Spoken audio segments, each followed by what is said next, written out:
மகராசிக்காரர்களுக்கு ஒரு விபரீத ராஜ யோகத்தை ஏற்படுத்தக்கூடிய வாய்ப்பு. திருமண வயதில் இருப்பவர்களுக்கு திருமணம் நடக்கும். மறுமணத்தை எதிர்பார்த்தவங்களுக்கு மறுமணம் நடக்கும். கடன் ஏற்கனவே இருந்துச்சுன்னா கண்டிப்பா அந்த கடனை அடைப்பாங்க. கொடுத்த காசு வரும். சனி வக்ர பயிற்சி ஒரு அற்புதமான பயிற்சி இவங்களுக்கு. அது ஆண்டவன் புண்ணியத்தில் ரொம்ப நல்லது செய்ய போகுது.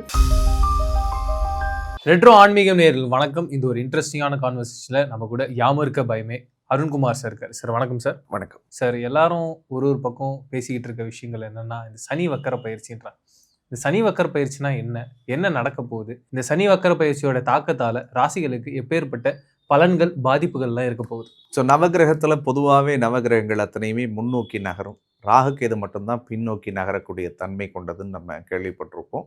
இயற்கையில் ராஜகிரகங்கள் அப்படின்னு சொல்லக்கூடிய எல்லா கிரகங்களும் வக்ரம் பின்னோக்கி வர்றதா இருந்தாலும் இந்த ராஜகிரகங்களுடைய வக்ரம் என்பது ஒரு பெரிய தாக்கங்களை எல்லாருடைய வாழ்க்கையிலும் ஏற்படுத்தும். அதில் முக்கியமாக குருவினுடைய வக்கரமோ சனியோட வக்கரமோ, ஏன்னா லாங் டேர்மாக ஒரு இடத்துல அவங்க இருக்கிறதுனால அதோட டியூரேஷன் பெருசாக இருக்கிறதுனால அதை பற்றி நம்ம நிறைய பேசுவதை கேள்விப்பட்டிருப்போம்.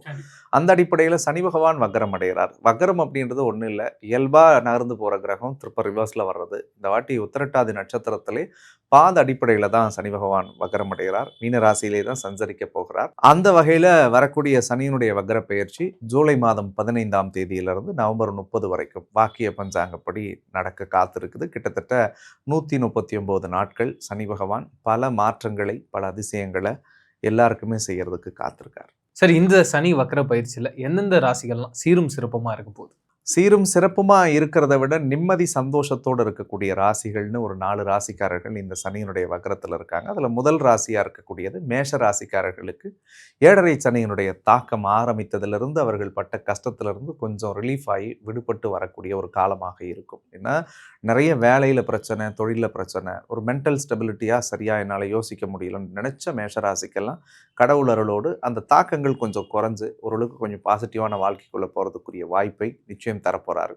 அதற்கு அடுத்தது சிம்ம ராசிக்காரர்கள். முக்கியமா இந்த 5 மாசத்துல யார் பாடாப்பட்டாங்களோ இல்லையோ, சிம்ம ராசிலாம் நிறைய உடஞ்சு போனாங்க. உடம்பளவுல மனசளவுல எல்லாத்துலேயுமே உடஞ்சு போனாங்க. குறிப்பா ஒரு தெளிவில்லாத வாழ்க்கை போற மாதிரியே இருக்கு. பர்சனல் லைஃப்ல பிரச்சனையை சந்திச்ச சிம்ம ராசிக்கெல்லாம் ஒரு தெளிவை தரக்கூடிய அடிப்படையில, ஒரு நிம்மதி பெருமூச்சை தர அடிப்படையில் இந்த வக்ரம் இருக்க போகுது. அதற்கு அடுத்தது கன்னி ராசிக்காரர்களுக்கு இந்த கண்டக சனி ஆரம்பிச்சதுல இருந்து எதை நினைச்சாலும் பயமா இருக்கு, எதை தொட்டாலும் பயமா இருக்கு. இன்னும் சொல்லணும்னா தப்பான உறவு பழக்க வழக்கத்துல போய் மாட்டிப்போமோன்னுலாம் நிறைய கன்னி வருத்தப்பட்டாங்க. நிறைய பேர் அந்த மாதிரி மாட்டிக்கிட்டும் கஷ்டத்துலையும் அனுபவிச்சவங்க உண்டு. இல்லை கல்யாண வாழ்க்கையில் இருக்கிறவங்களும் ஃபேமிலிக்குள்ளே ஏதாவது ஒரு பிரச்சனையோட தான் அந்த சனி இருந்ததுனால அனுபவிச்சிருப்பாங்க. அந்த கஷ்டங்கள் கண்டிப்பாக மாறும். கன்னிக்கு பொறுத்த வரைக்கும் இந்த வக்ர சனி என்பது முன்னாடி சிம்மத்துக்கு சொன்ன மாதிரி தான், உடல் தெளிவு உள்ள தெளிவை தரும். ஒரு கான்ஃபிடென்ஸை கொடுக்கக்கூடியதாக இருக்கும். புதிய உறவு, புதிய நண்பர்களால் பெரிய அனுகூலத்தை தரும். அந்த அடிப்படையில் கன்னியும் ரொம்ப சூப்பராக இருக்குன்னு சொல்லலாம். அதற்கு அடுத்தது தனுசு ராசிக்காரர்கள். இந்த அர்த்தாஷ்டம சனி தொடங்கினதுலேருந்து இந்த 5 மாசமா கொஞ்சம் நிலையான இடத்துல உட்கார முடியல, நிம்மதியாக இருக்க முடியல, தொழிலில் முடக்கம், வீட்டுக்குள்ளே போனாலே தூக்கம் வர மாட்டுது, எதையாவது ஒரு சிந்தனை யோசனையோடவே இருக்குது, பயமாக இருக்குது லைஃப்பை பற்றி அப்படின்னு நினச்ச தனுசுக்கெல்லாம் அடுத்த 5 மாதம் ஒரு பொற்காலமாக மாறும். நிம்மதி, அமைதி, சந்தோஷம், வீட்டில் ஒரு குதூகலம், மனையில் ஒரு மங்கள காரியங்கள் நடக்கக்கூடியது, தடைப்பட்ட காரியத்தெல்லாம் தடையில்லாமல் நடத்துறது, இந்த மாதிரியான விஷயங்கள் எல்லாமும் அவர்களுக்கு மிகப்பெரிய வெற்றி தரக்கூடியதாக இருக்கும். மேற்கூறிய 4 ராசிக்காரர்களுக்கு சனியினுடைய தாக்கம் குறைந்து நிம்மதி பலனை அடைவார்கள் அப்படின்னு. ஸோ அதற்கு அடுத்தது முக்கியமாக 12 ராசிக்குமே சனி பகவான் பார்க்கக்கூடிய இடம், எந்த இடத்துல அவங்க வக்ரம் அடைகிறாங்கன்றதை பொறுத்து பல மாற்றங்களை இந்த சனி வக்ர பயிற்சி தர காத்திருக்கு. சரி, அடுத்து இந்த 12 ராசிக்கான இந்த சனி வக்ர பயிற்சி எப்படி இருக்க போகுதுன்னு பார்த்துடலாம். சார், மகர ராசிக்கு இந்த சனி வக்ர பயிற்சி எப்படி இருக்க போகுது? மகர ராசிக்காரர்களுக்கு இந்த சனி வக்ர பயிற்சி அப்படின்றது நிச்சயமாக ஒரு மறுபிறப்பு அல்லது ஒரு மறு தெளிவை ஏற்படுத்தக்கூடிய அடிப்படையில் கண்டிப்பாக அமையும். 7.5 சனி நடந்ததுலேருந்து பல விஷயங்களை நிறைய பேசியிருப்போம். ஸோ பொண்ணு இழந்திருப்பாங்க, பொருள் இழந்திருப்பாங்க, உயிரை இழக்கிறது கூட பல மகர ராசிக்காரர்கள் துணிஞ்சிருப்பாங்க, அல்லது உயிர் இருந்தும் ஒரு பணமாக வாழ்ந்தாங்கன்றதெல்லாம் நிறைய வீடியோஸில் நானே பதிவு பண்ணியிருந்தேன்.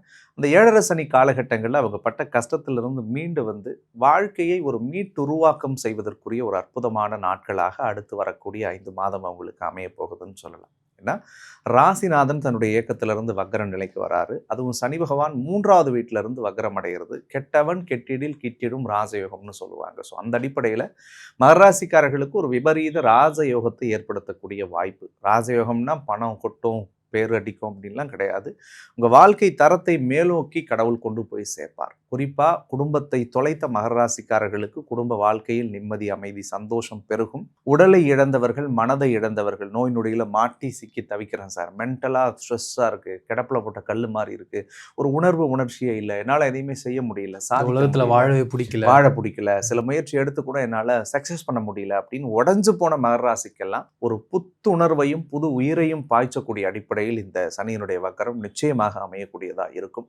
அதில் குடும்பத்தை இழந்தவர்கள் குடும்ப வாழ்க்கை அமையும். கல்யாண விஷயங்கள்லாம் மகர ராசிக்கு இந்த 7.5 வருஷம் பாவம். நிறைய பேர் கல்யாணம் ஆகாத கஷ்டப்பட்டவங்க இருக்காங்க. கல்யாணம் ஆனதுக்கு பிறகு அந்த வாழ்க்கையை தொலைச்சவங்க பல பேர் உண்டு. பல பேர் தப்பான உறவு பழக்க வழக்கத்தில் போய் மாட்டிக்கிட்டு கஷ்டப்பட்ட மகர ராசி உண்டு. ஸோ அந்த பிரச்சனைகள் எல்லாம் இறைவனுடைய அருளோடு தீரும். திருமண வயதில் இருப்பவர்களுக்கு திருமணம் நடக்கும். மறுமணத்தை எதிர்பார்த்தவங்களுக்கு மறுமணம் நடக்கும். தவறான உறவு பழக்க வழக்கத்தில் மாட்டி நான் தவிச்சுக்கிட்டு இருக்கேன் அப்படின்னு நினைக்கக்கூடிய மகர ராசி எல்லாம் ஒரு நல்ல பாதையில் வாழ்க்கையை தொடங்கி வெற்றி பெறக்கூடிய அனுகூலத்தை கடவுள் ஏற்படுத்துவார். ஏன்னா மகரத்துக்கு இந்த சனி பெயர்ச்சி ஆனதிலிருந்தும் கூட மனம் சஞ்சலத்திலே தான் இருந்தது. மனசை ஒரு தெளிவான பாதையில் அவங்களால செலுத்த முடியல.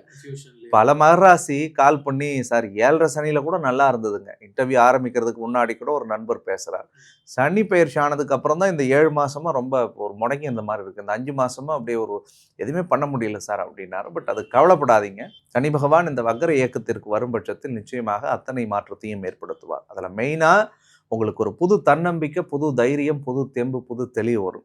புதிய நண்பர்கள் அறிமுகமாவார்கள். இப்போ ஏற்கனவே இருந்த கூட்டாளிங்க யோசிச்சு பாருங்களேன், நம்மளை கெடுக்கிறதுக்கும் நம்மளை தப்பாக கைட் பண்ணுறதுக்கும் தான் உங்களுக்கு ஃப்ரெண்ட்ஸ் இருந்திருப்பாங்க. ஆனால் இனிமேல் வரக்கூடிய நண்பர்கள், சனி வக்கரத்துக்கு பிறகு வரக்கூடிய நண்பர்கள் நல்ல நண்பர்கள் அமைவார்கள். நல்ல சூழல் அமையும், நல்ல வேலை கிடைக்கும், நல்ல தொழில் ஐடியாஸ் வரும். இதெல்லாம் ரொம்ப ஒரு பாசிட்டிவாக இருக்கு அவங்களுக்கு. அதே மாதிரி புத்தர பேரை எதிர்பார்க்குறவங்களுக்கு குழந்தை கிடைக்கும். மெயினாக கடன் பிரச்சனை எதாவது இருந்துச்சுன்னா சரியாயிடும். இந்த காலகட்டத்தில் கடன் வாங்கலாமா சார்? வாங்கலாம், தாராளமாக வாங்கலாம். கடன் வாங்கலான்றதை நான் என்றைக்குமே என்டர்டெயின் பண்ண மாட்டேன். கடன் இல்லாத ஒரு பெருவாழ்வு தான் எல்லாரும் வாழணும்னு நான் விருப்பப்படுறேன். ஸோ கடனை தவிர்ப்பது நல்லது. கடன் ஏற்கனவே இருந்துச்சுன்னா கண்டிப்பாக அந்த கடனை அடைப்பாங்க, கொடுத்த காசு வரும். அதே மாதிரி காதல் திருமணம் நிறைய நடக்கும். 7வது இடத்துல குரு இப்போ உச்சம் அடைஞ்சிருக்கிறதுனால அது ஒரு அனுகூலம் உண்டு. கொடுக்கல் வாங்கல கொஞ்சம் ஜாகிரதையாக இருங்க. 3வது நபர்களை நம்பி பெரிய பொறுப்புகளை ஒப்படைக்கக்கூடாது. அதில் ஒரு நிதானம் தேவைப்படுது. அதற்கு அடுத்தது மெயினாக தந்தையுடைய உறவுகளால் இருந்து வந்த கஷ்டங்கள் மாறும். அந்த வழியில் ஏதாவது ஒரு ஆதாயம் கிடைக்கக்கூடிய வாய்ப்பு இருக்குது. மகரத்துக்கு புதிய பட்டத்தை, பதவியை, பொறுப்பு இதெல்லாம் கடவுள் தருவார். இந்த லாஸ்ட் 7.5 வருஷத்தில் ஆசிலேஷன்லேயே போச்சு. பட்டம் இல்லை, பதவி இல்லை, பெயர் இல்லை, புகழ் இல்லை. இது எல்லாம் இருந்தாலும் கூட அவங்களால அதை அனுபவிச்சிருக்க முடியாது, அல்லது அவங்க அதை ஃபீல் பண்ணியிருக்க முடியாது. அந்த சூழ்நிலைகளை கடவுள் இந்த காலகட்டத்தில் மாற்றுவார். ரொம்ப முக்கியமானது தெய்வத்தினுடைய அனுகூலமும் தெய்வ பிராப்தமும் கிடைக்கும். நிறைய நாடுகளுக்கு பயணம் பண்ணக்கூடிய வாய்ப்பு இருக்குது. வெளிநாடுகளில் வசிக்கக்கூடியவர்களுக்கு மிகப்பெரிய திருப்பத்தை, பிராப்தத்தை இந்த சனியினுடைய வக்கரம் தரும்னே சொல்லலாம். சுபவிரய செலவுகளை செய்வார்கள். வீடு வாங்குறது, வீடு கட்டுறது, ஒரு கார் வாங்குறது, ஒரு பைக் வாங்குறது, இதெல்லாம் அமையக்கூடிய வாய்ப்புகள் மகரத்திற்கு. ஒட்டுமொத்தத்தில் சனி வக்கர பயிற்சி ஒரு அற்புதமான பயிற்சி இவங்களுக்கு. அது ஆண்டவன் புண்ணியத்தில் ரொம்ப நல்லது செய்ய போகுது.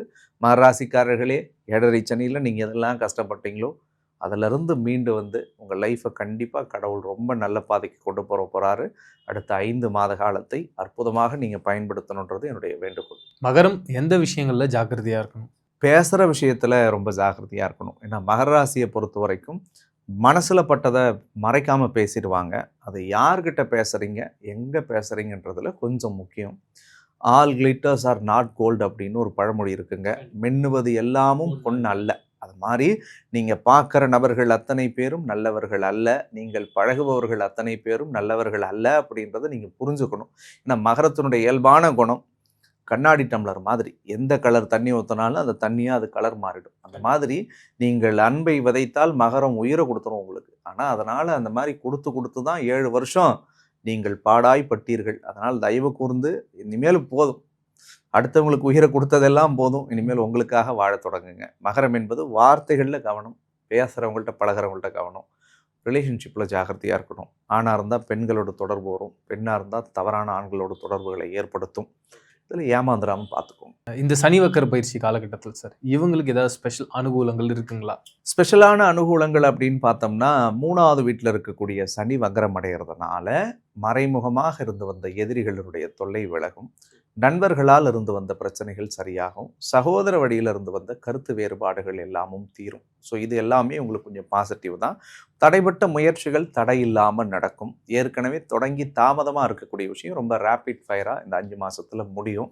ஸோ இந்த 5 மாசத்துல 7.5 சனியினுடைய இவங்க பட்ட கஷ்டத்துல இருந்து ஒரு புது பாதையை கடவுள் கண்டிப்பா போட்டு கொடுப்பார். இது ஒரு பெரிய ஸ்பெஷல் பலனை நான் பார்க்கிறேன். இவங்களுக்கான பரிகாரங்கள்.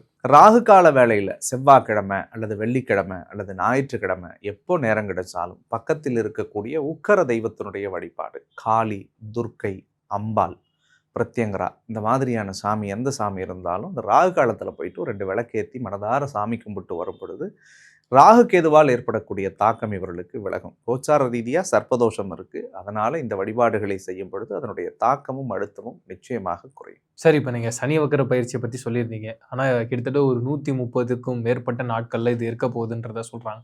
இந்த நாட்கள் எப்படி இருக்க போகுது? யார் யாருக்கெல்லாம் ப்ளஸ்ஸாக இருக்க போகுது? யார் யாருக்கெல்லாம் மைனஸாக இருக்க போகுது? ஸோ பொதுவாக பாவ கிரகங்கள் வக்ரம் அடையும் காலகட்டம் அப்படின்றது சில உக்கரத்தன்மைகளை வெளிப்படுத்துறதுக்கும் பொது பலன்களில் வாய்ப்பு இருக்குன்னு சொல்லலாம் ஜாதகத்தில். சமீபத்தில் இப்போ நம்ம பேசிக்கிட்டு இருக்கக்கூடிய இந்த நேரத்தில் பசிபிக் பெருங்கடலோட அந்த பகுதிகளில் வெப்பத்தினுடைய தன்மை அதிகமாகி எல் நைனோ சுழற்சி மூலயமா ஒரு மிகப்பெரிய வறட்சி வரலாம், மிகப்பெரிய வெள்ளம் வரலாம்லாம் அறிவியல் கணிச்சிருக்கு. இப்போ ஜோதிட ரீதியாகவும் நம்ம அதை தொடர்புபடுத்தி பார்க்கும் பொழுது அடுத்த 139 நாட்களில் எதிர்பாராத பெருமழை பெய்வதற்குரிய வாய்ப்பு இருக்குது. எதிர்பாராத வெள்ளம் ஏற்படுவதற்குரிய வாய்ப்பு இருக்கு. தமிழ்நாட்டிலே நடக்கிறதுக்குரிய வாய்ப்பு இருக்கு. எதிர்பாராத நிலச்சரிவு, மலை சரிவுகள் ஏற்படக்கூடிய வாய்ப்பு இருக்கு. ஏன்னா இப்போ பேசுகிற நேரத்தில் வெனிசுலாவில் நிலநடுக்கம் நடந்ததை நம்ம கேள்விப்பட்டிருப்போம். ஸோ அந்த மாதிரியான தாக்கங்களும், அதே மாதிரி கடல் கொந்தளிக்கக்கூடிய நிகழ்வு சில இடத்துல நடக்கும். சில இடத்துல கடல் அலைகள் உள்ள போறதை நம்ம கண்கூட பார்க்க முடியும். அதே மாதிரி அந்த சனியும் ராகுவும் பக்கத்துல இருக்கிறதுனால நவம்பர் 31 வரைக்குமே விமான விபத்துக்கள் ஏற்படக்கூடிய வாய்ப்புகள் இருக்கு. அதே மாதிரி காற்றில் பரவக்கூடிய நோயினுடைய தாக்கம் அதிகரிக்கக்கூடிய வாய்ப்புகள் இருக்கு.